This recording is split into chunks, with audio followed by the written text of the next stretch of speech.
Hi, I'm Ron Barris of the Healthy Home Dream Team, and we're going to show you how to make a non-toxic herbicide.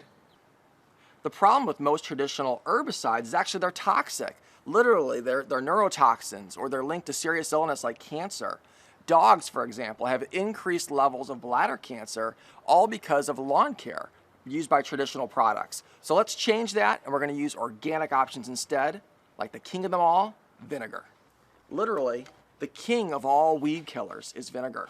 And so what we're going to do is we're going to mix this vinegar into the canister. We're also going to add, so it attaches to the foliage, a teaspoon of what is dish soap, preferably organic.